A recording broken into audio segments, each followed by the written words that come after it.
Good evening students.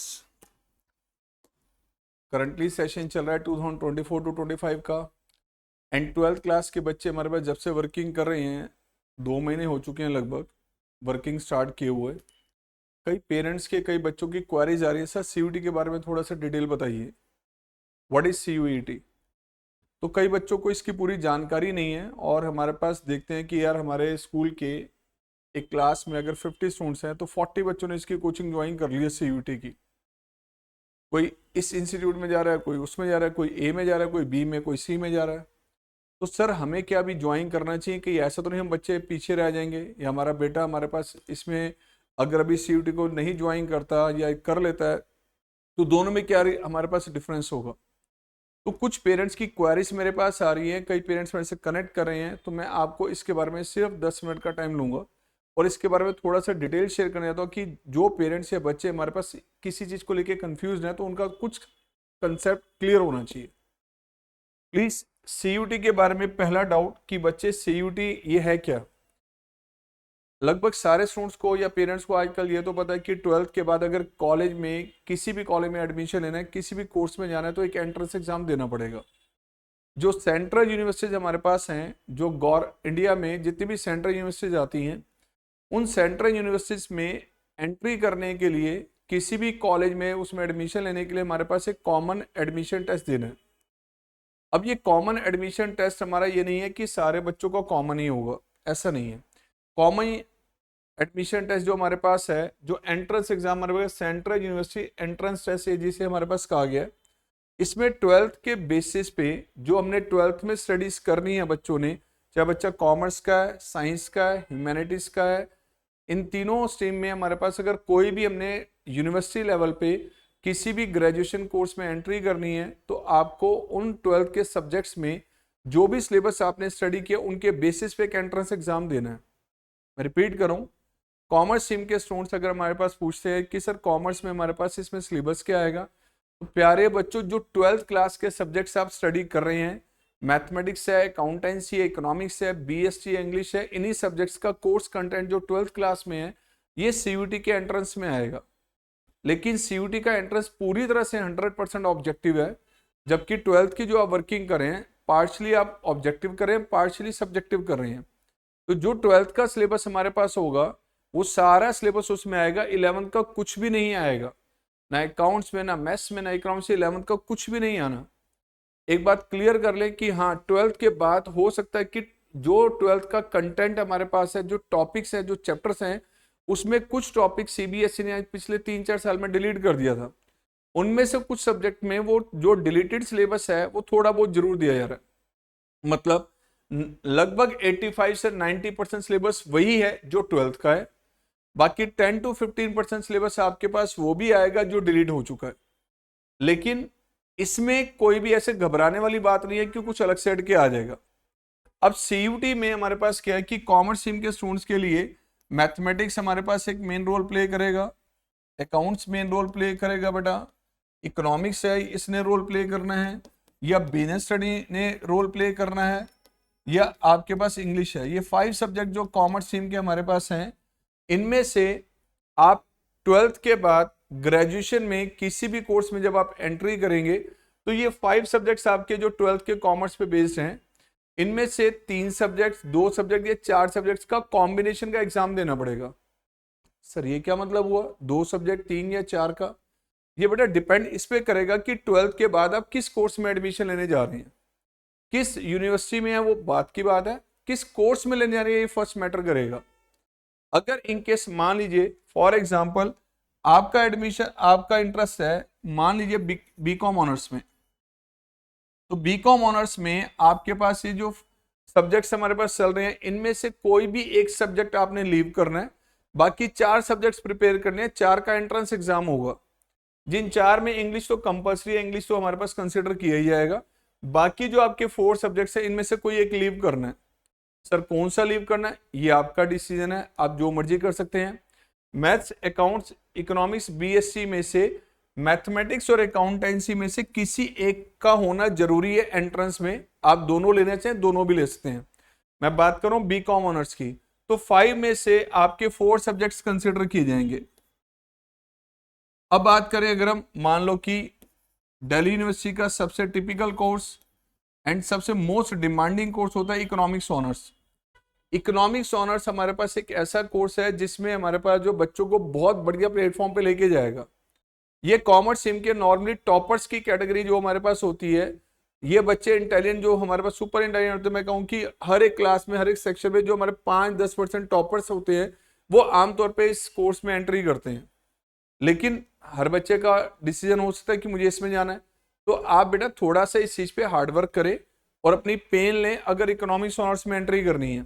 ये government sector, corporate level, national level, international, हर एक course में हमारे पास ले जाने के लिए आपके पास एलिजिबल है। मोस्ट डिमांडिंग कोर्स हमारे पास है economics honours. And economics honours में मैथमेटिक्स आपका एंट्रेंस में होना यूनिवर्सिटी के रूल्स के अकॉर्डिंग जरूरी है, यानी कि मैथमेटिक्स का एंट्रेंस तो देना ही पड़ेगा। जो आपका एंट्रेंस एग्जाम होगा उसमें मैथमेटिक्स को इंक्लूड किया गया कंपलसरी, क्योंकि इकोनॉमिक्स ऑनर्स का जो कंटेंट होगा उस इकोनॉमिक्स ऑनर्स के कंटेंट में जो सब्जेक्ट्स आप 3 साल के ग्रेजुएशन डिग्री में करेंगे उसमें मैथ्स और इकोनॉमिक्स 2 ही सब्जेक्ट्स हैं जो मेन रोल प्ले करेंगे। अब मैथमेटिक्स के साथ साथ आप बाकी सब्जेक्ट्स कौन से लेते हैं ये डिपेंड आपके इस पे करेगा कि आप कौन से सब्जेक्ट का कॉम्बिनेशन लेना चाहते हैं। मैथ्स को जरूरी किया हुआ है, इवन इकोनॉमिक्स को भी ऑप्शनल रखा है, इकोनॉमिक्स आप ले या ना ले, बाकी जो सब्जेक्ट्स आपके पास है उनमें से कोई भी आपने चूज करने हैं, लेकिन मैथ्स को कंपलसरी किया हुआ है इसके अंदर। अब बात करते हैं, अगर मान लो मैं एक आधा कोर्स और लेता हूँ, बीएमएस आपके पास है, बीएफआई आपके पास है बेटा, एंड बीबीई। जितने भी एंट्रेंस के इंस्टीट्यूट्स हमारे पास हैं, जो मैं नाम नहीं लेना चाहूंगा किसी भी इंस्टीट्यूट का, जो आपको पता है कि सराउंडिंग में जो भी हमारे पास स्कूल्स के अंदर आते हैं, काउंसलिंग करते हैं, यार आप अभी से ज्वाइन कीजिए, 1 साल का पैकेज जो हमारे पास है हम अभी से आपकी तैयारी कराएंगे बीएमएस की, बीएफआई एंड बीबी। तो पहला पॉइंट, यार ये 3 कोर्सेज हैं कौन से? ये 3 वो कोर्सेज हैं जो आपके ग्रेजुएशन कम प्रोफेशनल कोर्सेज कहे जाते हैं। अगर मैं बात कर रहा हूं बेटा हमारे पास इसकी कि बीएमएस, बीएफआई और बीबीई में, तो जो अदर यूनिवर्सिटीज हमारे पास चल रही हैं उसमें इस बीएमएस को नाम देते हैं बीबीए का।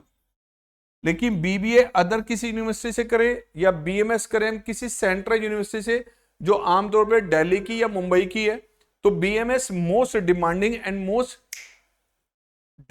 मोस्ट रेप्यूटेड कोर्स हमारे पास चल रहा है। इसका जो पैकेज आपको मिलेगा, एक ग्रेजुएशन करते ही हमारे पास एक बच्चा अच्छे से सेटल्ड हो जाता है, उसके बाद आगे हमारे पास चाहे तो वो आगे अपनी हमारे मास्टर डिग्री करके या और हायर लेवल पे जाके अपने पैकेज को इंप्रूव कर सकता है, अपनी पर्सनैलिटी को इंप्रूव कर सकता है। बट बीएमएस करने के बाद ही नॉर्मली बच्चों को 8 से 10 लाख का मिनिमम पैकेज मिलना स्टार्ट हो जाता है। तो बीएमएस, बीएफआई एंड बीबी तीनों का जो सीयूटी का एंट्रेंस एग्जाम है वो बाकी इन कोर्सेज से अलग है, जो बीकॉम ऑनर्स या इकोनॉमिक्स या दूसरे हमारे पास आएंगे। इन तीनों कोर्सेज के एंट्रेंस एग्जाम्स के लिए आपको एक मैथमेटिक्स 12th का प्रिपेयर करना है सीयूटी के लिए, प्लस में एक इंग्लिश सब्जेक्ट आपके पास होगा, प्लस में एक है जनरल टेस्ट। इस जनरल टेस्ट में basic quant, reasoning, GK and आपकी बिजनेस से रिलेटेड हमारे पास जो बेसिक नॉलेज है वो इसके अंदर काम आएगी। तो ये जनरल टेस्ट लगभग ये 40% वेटेज कवर करेगा, 40% मैथमेटिक्स कवर करेगा जो 12th का होगा, 20% इंग्लिश करेगा। अब इन तीनों की वर्किंग करने के लिए जो तीनों का एंट्रेंस एग्जाम सीयूटी का होगा वो अलग होगा, बाकी सबका अलग होगा। मैथ इसमें भी आ रहा है, इसमें भी आ रहा है, इसमें भी आ रहा है। तो कोई भी बच्चा अगर हमारे पास कॉमर्स स्ट्रीम का अगर इनमें से किसी कोर्स में एंट्री लेता है तो मैथमेटिक्स तो लगभग कॉमन है। एंड मैथमेटिक्स कौन सा? जो 12th में पढ़ रहे हैं वही। 12th का जो पूरा कंटेंट है उसी को ऑब्जेक्टिवली आपने प्रिपेयर करना है, उसी के ऑब्जेक्टिव एग्जाम्स की तैयारी करनी है। अब बात करें तो ये बीएमएस, बीएफआई, बीबी इसी को टारगेट करके जो अदर इंस्टीट्यूट चल रहे हैं एंट्रेंस के, वो इसी को टारगेट करके बच्चों को अप्रोच करें कि यार हम जनरल टेस्ट की तैयारी कराएंगे। वो जनरल टेस्ट की प्रिपरेशन के लिए बच्चों को इनवाइट करते हैं और जनरल टेस्ट की वर्किंग करने के लिए बच्चे ज्वाइन कर रहे हैं। और उनका जो हमारे पास टाइम है, डेफिनेटली अगर आप कहीं पे ज्वाइन करेंगे जनरल टेस्ट की प्रिपरेशन के लिए तो आपकी within a week 6 to 8 hours की क्लासेस होंगी, चाहे वो वीकेंड में सैटरडे संडे हो या वीकडेज में हो। 6 से 8 घंटे की क्लासेस तो लगेंगी। कुछ वर्किंग के लिए मटेरियल भी देंगे, यार ये असाइनमेंट्स करने हैं, ये स्टडी मटेरियल है, ये प्रिपेयर करना है। तो आप अगर इसकी वर्किंग अभी से करेंगे तो मेरा एक मैसेज है कि 12th के जो सब्जेक्ट्स हैं, जो आपके main maths, accounts, economics, BSc, इनका कॉम्बिनेशन कहीं ना कहीं सफर करने लगेगा। आप सैटरडे संडे में भी अगर इसके लिए टाइम निकालेंगे तो जो सैटरडे संडे हम अपना जो है मैथमेटिक्स, अकाउंटेंसी, इकोनॉमिक्स को और बेटर कर सकते हैं, अच्छे से प्रिपरेशन करके, उनके टेस्ट अटेम्प्ट करके, उनके टेस्ट की बहुत 100% डेडिकेशन के साथ प्रिपरेशन करके। तो ये जो हमारे पास है, इसमें आपने बेटा हमारे पास जो है, अगर आप अपना टाइम वीकेंड पे इसको देने लग गए तो सोचो जो सैटरडे संडे का जो टाइम है, आप जनरल टेस्ट के लिए 6 to 8 आवर्स का टाइम दे रहे हैं सिर्फ क्लासेस का, फिर क्लासेस के बाद अपनी वर्किंग भी आप कर रहे हैं। तो यार मैथमेटिक्स, अकाउंटेंसी और इकोनॉमिक्स जो आपके 12th के मेन सब्जेक्ट्स हैं, जिसपे सीयूटी के बाकी कोर्सेज भी डिपेंड कर रहे हैं, 100% ये सफर जरूर करेंगे। 100 में से कोई 1 या 2 बच्चे होंगे जो पूरे डिसिप्लिन के अंदर है, कंसिस्टेंट है एंड डेडिकेटेड है। ये परसेंटेज बच्चों की बहुत कम होती है, 4 या 5% मैक्सिमम बच्चे होंगे जो इस डिसिप्लिन के अकॉर्डिंग चल सकते हैं कि वो इनको भी मैनेज कर ले और जनरल टेस्ट की वीकेंड की प्रिपरेशन भी मैनेज कर लें।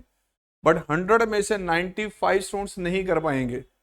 उनको फोकस रखना चाहिए पहले इन हमारे पास जो 12th के सब्जेक्ट्स के ऊपर, और जनरल टेस्ट जिसके लिए बच्चों को मोटिवेट किया जाता है कि आप 1 ईयर का सेशन ज्वाइन कीजिए, अभी से क्लासेस ज्वाइन कीजिए, या जनरल टेस्ट का किसी भी इंस्टीट्यूट्स में या कहीं पर भी प्रोग्राम आप नोटिस करेंगे तो ये मैक्सिमम आपको टाइम, इसकी जो लिमिट होती है 120 आवर्स से लेके ये मैक्सिमम 150 आवर्स का कोर्स कंटेंट होता है।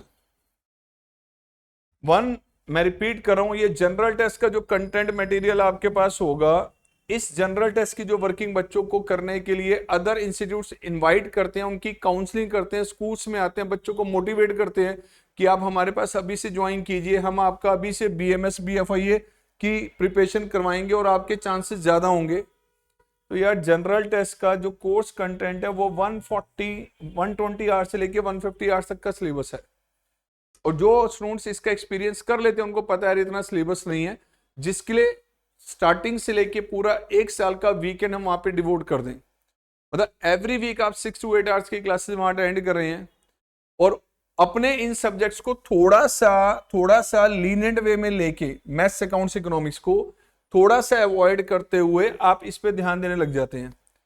जनरल टेस्ट यार, ये ऑप्शन आपको दी गई थी सेकंड, जनरल टेस्ट ज्वाइन करते हैं बच्चे इसमें एंट्री करने के लिए, और बच्चों को कहा था यार एक सेकंड ओपिनियन रख के चलनी है। इसमें जनरल टेस्ट भी 40% है, लेकिन मैथ्स भी आ रहा है, 40% मैथ्स है, उतना ही है। क्या जितना टाइम जनरल टेस्ट के लिए हम वीकेंड में देने जा रहे हैं, ध्यान से सुनना, 6 to 8 आवर्स, क्या उतना टाइम हम मैथमेटिक्स को दे रहे हैं? जबकि वेटेज तो बराबर है। सर नहीं दे रही, तो पहले यार जिसको ज्वाइन कर रखा है उसकी प्रिपरेशन करो ना। इसकी वर्किंग करने के लिए 120 आवर्स से 150 आवर्स का पैकेज है। अब इतना टाइम में हम इसकी वर्किंग कर सकते हैं। एंड 12th के बोर्ड के एग्जाम्स ओवर होते ही कभी CUT नहीं होता, 1.5 महीने का मिनिमम और मैक्सिमम 2 महीने का गैप मिलता है।